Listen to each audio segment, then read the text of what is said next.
The fact that China practices checkbook diplomacy is no secret. The fact that it has laid a dead trap in the region is no secret either. But even by China's standards, this one is something. At a time when Delhi and Beijing have been locked in a 2-month-old tussle over the Doklam Plateau that belongs to Bhutan, Beijing is trying to woo Thimphu with money.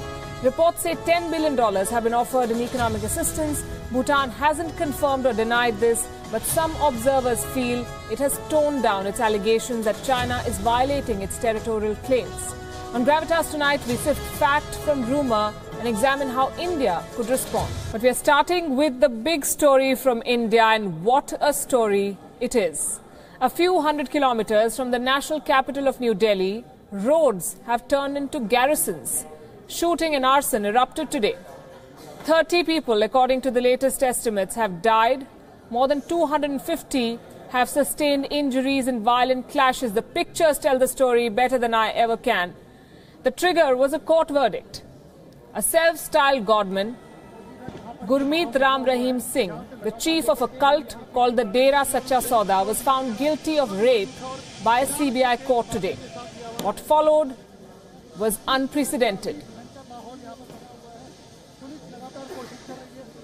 Before we tell you more about the background of the case, let's bring you an update on the security situation as we speak. And this is a story, remember, that has been unfolding through the day today. It has been developing through the day, and we are keeping tabs on the security situation. This is how things stand as we speak. Union Home Minister Rajnath Singh has appealed for calm in the states of Punjab and Haryana. Remember, these are states which border Delhi. And so some of the fighting and some of the protests has spilled into the national capital as well. He's called a high-level meeting on Saturday, that's tomorrow, to review the situation, perhaps even examine why things got out of hand. Coming down heavily on the protesters, the Punjab and Haryana High Court today has ordered that any loss of property will be recovered from the Dera. And there has been a lot of loss of public property. We can tell you, as you can see in those pictures, train bogies have been set on fire, buses have been set on fire, and media vehicles have come under attack. Now take a look at how things spiraled out of control, and this happened within minutes of the court verdict. This verdict was announced in Panchkula on the outskirts of Chandigarh. It is the capital, it is a union territory and the capital of the states of Punjab and Haryana, for those who are not well versed with Indian geography. Gurmeet Ram Rahim supporters were seen clashing with police and breaking security barricades. They also attacked the media, as I said. What were these reporters doing? They were just trying to tell a story, to report events as they unfolded. Outdoor broadcast vans, one of them on your screen right now, of many national channels, were torched. These people are supporters of the self-styled godmen, and they behave like goons today. Soon after the verdict, Dera supporters started clashing with armed forces in Panchkula. Police was forced to use tear gas shells and water cannon to disperse the angry mob, but they were present in thousands. They clearly outnumbered the police presence there. A curfew has been imposed in Panchkula and many other places in Punjab and Haryana.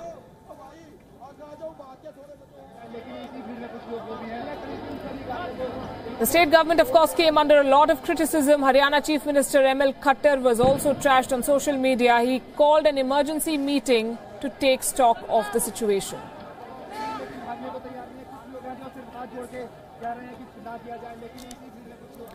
Let's talk about the case now.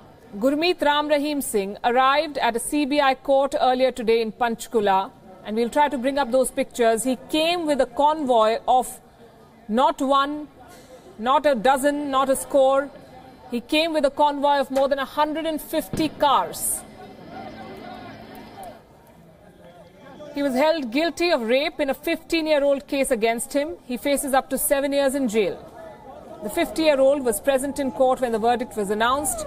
He was taken into custody by the police soon after the judgment. Seeing unrest in Panchkula and adjoining areas, the police then used a chopper to take him to a jail in Ambala. That's another town in Punjab. The quantum of the sentence will be announced on Monday, that's the 28th of August, by the special CBI court. Gurmeet Ram Rahim Singh was charge sheeted for rape only in 2007. This is a case from 2002. It took 5 years for just the charge sheet to be filed against him and another 10 years for a court to pronounce him guilty. It might be noted that Ram Rahim also enjoys a Z+ security cover.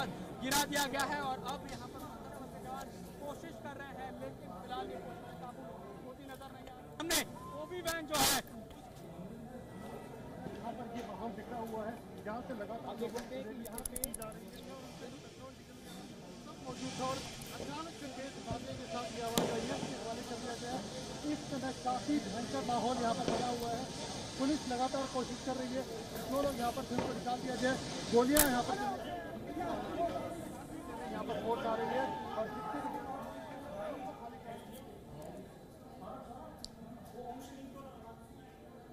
So what happened today? What do you make of what happened in Punjab? What do you make of what happened in Chandigarh? India, remember, is a country where faith sometimes is bigger than fact. It sways people. Unfortunately, some people, a handful of people, have learned the art, have mastered the art of using this faith, abusing this faith, and using the might of the people who follow them. Gurmeet Ram Rahim Singh is one of them, and what he did today, how he manipulated the people, his disciples who behaved like goons, was an example for everyone to see. This is a deadly combination of power, faith and money, and that is something this man clearly enjoys. Were the authorities underprepared today? Probably. Was this a systemic failure? Most certainly. But can you blame the police officials is a question that we want to ask you. It's a challenge for the security forces to be restrained, to ensure that people aren't hurt, but at the same time, they must keep the situation under control. They risk their own lives. They try to protect your life and they try to protect public property. It's a very, very tricky situation that they deal with. Look at what the media faces. So while questions will be asked on the preparedness of both the state and the centre, I think the blame certainly lies with Gurmeet Ram Rahim Singh and his followers, who today took law in their own hands, and the court very rightly said that any loss of property will be recovered from them. What about the people though? And that's the unfortunate question. 30 people have already lost their lives, 250 others have sustained injuries. We do not know how serious these injuries are. And that is the unfortunate state of affairs. And this is not the last that we've seen of it. The violence hasn't ended. Roads are still blocked. The situation still remains tense. And that's the story we'll follow. Before we move out of this, let's play out for you the statement from the Chief Minister of Haryana, M.L. Khattar. कुछ लोगों ने यहाँ उपद्रव किया, यहाँ की व्यवस्थाओं को भंग किया, कुछ नुकसान हुआ है, जिसके अंदर कुछ लोगों की जानें भी चली गई। यहाँ सरकारी प्रॉपर्टी को भी नुकसान पहुंचाया गया है, वाहन भी जलाए गए हैं, खास करके मीडिया के जो वो भी वैन्स को भी नुकसान पहुंचाया, जो मैंने देखा है। कानून को जो हाथ में लिया है, इन लोगों ने जो भी कुछ किया इनको पूरी सजा मिलेगी। बहुत से लोगों की पहचान भी हो गई है।